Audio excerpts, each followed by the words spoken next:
Hey there, ladies and gentlemen, this is Orphan Lass, and thank you for joining me in yet another perspective tutorial. Now, in this tutorial, I'm going to be presenting things just for the sake of saving time. I'm going to be presenting this in what's going to be somewhat like a PowerPoint sort of presentation sort of thing. And just do me a favor and just go ahead and draw the things that I'm instructing you to draw on a piece of paper. All right.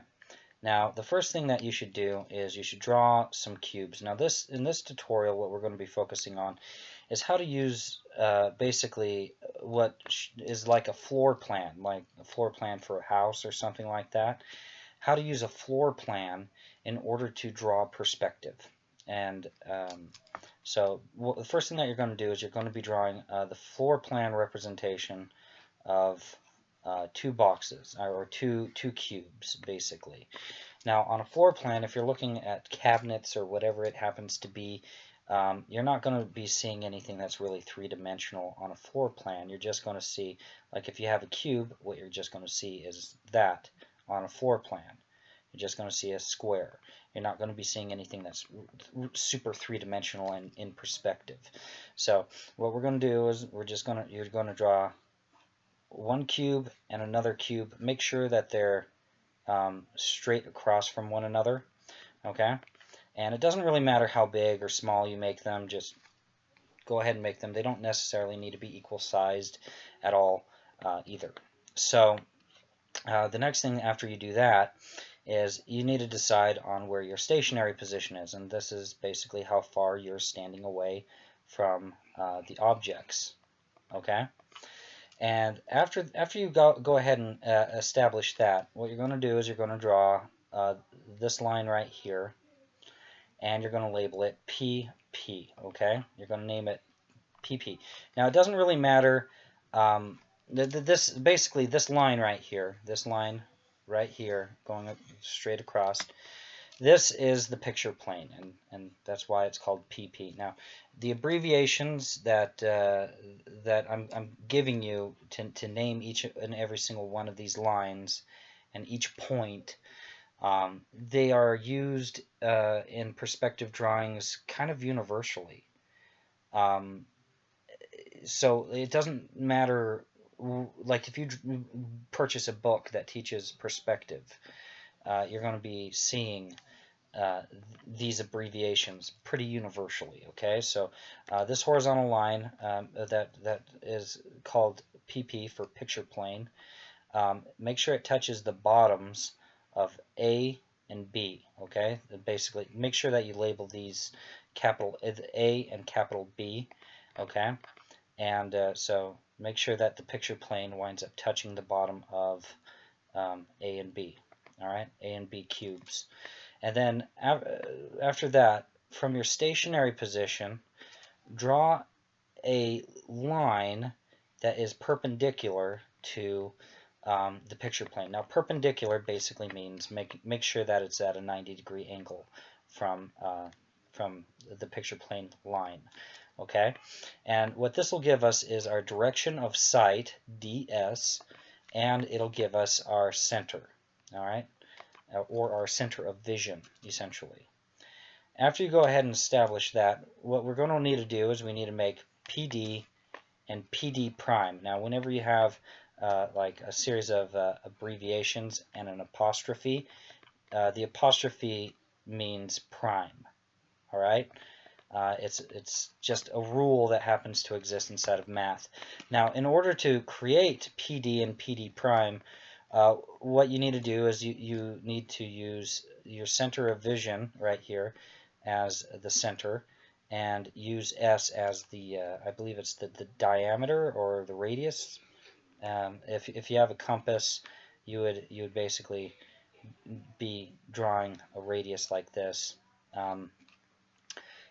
But since we're using Krita, you can do this another way. You can use the ellipse tool, and as I showed you earlier, you can go like that and then press Shift and Control and go like that until it intersects with the stationary position, and this point will give you PD, and this point will give you PD prime. The thing is you don't necessarily need to use the ellipse tool. This is another technique that you can do this. You can also use the assistant tool and go ellipse. And what we'll do is we'll just quickly create an ellipse just by clicking 3 times real quick, okay? And we'll get our first point of this ellipse just smack dab where we want it, okay? And then we'll put the other point of the ellipse smack dab where we want it. Actually, once we grab this, press Shift and then let go. And then once we grab this, press Shift and then it'll automatically go into a perfect a circle. And so this right here is our stationary position. This right here is PD prime, and this position winds up being PD. Alright, so that's all really useful to know. So you don't necessarily need to use the ellipse tool. One of the things that's really useful about the assistant tool, in my previous tutorial I was talking about making sure that your stationary position and your points of distance are off the page. That's extremely useful to be able to get your ellipse big enough to basically do exactly what I just described. Like here we clearly have this ellipse that's big enough and you can actually clearly see it off the canvas. Okay, so this is going to be a multiple part video series on how to use a basic floor plan in order to draw perspective, because I am running out of time at this point because I'm spending so much time describing each and every single step. Now the next thing that you should do is oh, I got the wrong tool selected. Go ahead and, oh my gosh, delete all. Go ahead and just draw a straight line from your stationary position to PD, and then draw another line from your stationary position to PD prime. Okay? And every time, because we used a circle, it will make a right angle, and from this point to this point it'll make a 45-degree angle, and from this point to this point it'll make another 45-degree angle.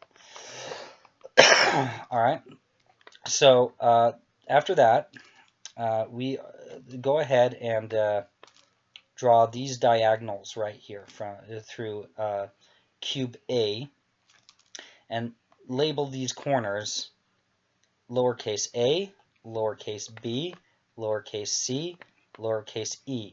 Now with D, this is what you're going to do. Okay, D is kind of unique. What you're going to do is, let's go ahead and create another layer just for the hell of it. We're going to draw a line from the top and bottom from E to A. Okay, and then press Control T, and we're going to move our anchor down to the bottom here, and we're going to rotate it.